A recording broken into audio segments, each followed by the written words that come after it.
want to take a walk or something? Get some fresh air, clear your head? I don't think I'm going to be able to clear my head until Michael's released. Attention is the least I own.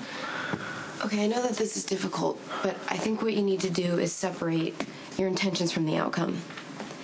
Your job is to uncover the truth and bring perpetrators to justice, and you did that in the most compassionate way possible with motives that were pure. You wanted Michael free from Sonny's endless cycle of violence. You wanted him to get the counseling that he needs, and you honestly believed that he was going to get a suspended sentence, which he should have. But he didn't. Judge Carroll decided to slap everybody's hands. The law screwed up. The law has to fix it. That means me. You gonna bear with me until I turn this thing around? Until then, Ameland. Dante Falconeri is... Michael's release, that's the priority. Where do we start? Well, the quickest thing to do would be to get the judge to reverse his ruling. Well, the only way a stubborn guy like that's going to reverse it is if he's forced to by a higher court or something. The appeals process? I mean, that takes months, years. Michael could have been done serving his sentence and waiting at home by the time he gets to court. You know, we need to appeal to someone higher up on the food chain. Yeah, people with influence. Like the quartermaids. You know, I think actually Edward would totally want to step up for his great-grandson. He's rich and powerful and super connected and highly motivated. Well, that's a great place to start. In the meantime, I'm going to track down Claire Walsh.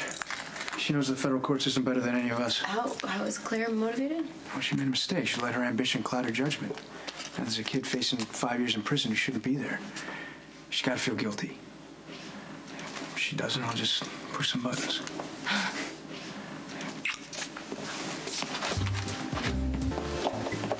I'm just about to leave. Come on, you can spare 5 minutes. Fine. What? I want to get Michael out of prison. All right, if you're planning a breakout, I really don't want to hear it. Come on, really? Give me some credit. You know, it gets confusing with you sometimes. Are you a cop on the job, or are you your mobster father's son? Okay, I don't have time to spar with you. Are you going to help me find a way to get him out of there or not? I'm going to tell you what I told Jax. You need influence. Pressure from on high. Okay, that's what I was thinking. Well, Jax is your best shot, so... Good. Well, then, I mean, we need all the help we can get. That's where you come in. You know the federal court system inside and out. You just prosecuted Sonny's case. You gotta have a lead on what loopholes we can exploit. Yeah, I do. 0. Judge Carroll followed the law to the letter as always. He doesn't leave loopholes. You put all your eggs in that basket and you're looking at a messy cleanup. So our only option here is to get one influential person to try and convince another? That's about it? Well, that is messed up. This is our justice system we're talking about here. It's supposed to be about right versus wrong. Detective Falconeri, do yourself a favor and grow the hell up. Saving Michael could be as simple as talking to someone in your poker group or your country club, one of your old cronies in Washington. Don't you know that I made those calls the instant that Michael was sentenced? I've done everything I can. Oh, that can't be. Yes, it can be, because the sticky part of this is that legally Michael is not a Quartermain, he's a Corinthos. And no one with any political ambition is going to raise a finger to help a mobster's son. I told you from the very outset that Sonny's influence would ruin Michael, and now it has. God. Lulu, they're not lying. I made some phone calls myself on Michael's behalf, and I can't even get a return phone call.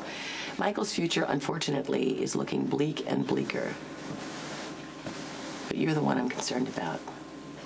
Why? I'm fine. You won't be until you get away from Dante. That's out of the question.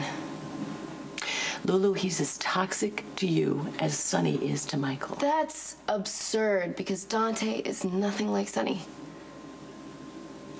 You're wrong. You're operating under the misapprehension here that I'm some kind of Boy Scout. Thinks the world is a perfect place where everything's fair and just and people always do the right thing. You know, you're looking a little starry-eyed from here, but whatever. Anyway, I understand the politics. Michael is Sonny Corinthos' kid. We've been after Sonny for a long time. We spent a lot of time and money and effort to get him with nothing to show for it. But hey, there's Michael. There's this kid. It doesn't matter that he's got brain damage and that he's messed up. You know, just because that's the way it's always been done doesn't make it right. It doesn't mean we can't change the mindset. Have you always been an overachiever? Not only are you going to get Michael magically released, but you're going to revamp the entire criminal justice system, aren't you? I'm going to do everything I can to help my brother. And if you truly stand for something, you're going to get off your ass and not wait for Jax to wave his magic wand and maybe come up with something that we can actually use. Permission. Okay, how about this? You say you need Michael as a witness to one of your upcoming trials. Witness to what? It doesn't matter. You make something up. You just use it to get him transferred out of Pentonville and into PCPD custody. Then we use stall tactics, keep him in lockup until we can work up a plan to get him out. Judge Carroll would land on me with both feet. Judge Carroll doesn't have to know. He'd know. Is that how this is going to go? I'm going to come up with ideas, you're going to shoot him down. Because really all that matters to you is stopping your career from nosediving into the ground. I mean, who cares about some poor kid you helped throw the wolves? All right, you know, that's it. I am so sick of your self-righteous attitude. Your day-late, dollar-short devotion to Michael all of a sudden, especially when this whole mess could have been avoided if you told the truth about how you got shot. Sonny would be in prison, Claudia's murder wouldn't have gone to trial, and Michael would be a normal teenager obsessing over pimples and girls. Instead, you chose to protect your daddy. You are no paragon of virtue here, Detective. You are just as much to blame for Michael's fate as anyone. Maybe more. Hey, how'd it go with the Quartermains? Edward was already on it. He made calls, so did Tracy. No one's calling him back. He said he'd keep trying, but how'd it go with Claire? She's gonna do everything she can, but I don't think that's gonna be enough. Jack's still trying to talk to his people. That's good. Claire called me out. About what? She said that if I told the truth about Sonny shooting me, Michael would be free and Sonny would be the one in prison, which is, of course, exactly what I wanted. And she's right. I royally screwed this one up. All because I tried to protect my new brothers, Michael and Morgan.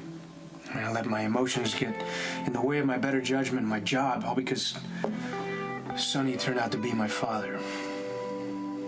I don't understand.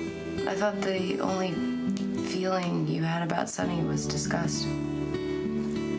It's not Sonny, it's the concept of having a father.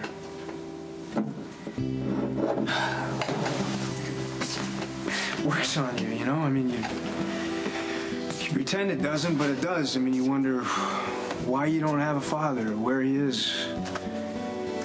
You try and keep it inside because you got this phenomenal mother. And you don't want her to think that she isn't enough, but it's there.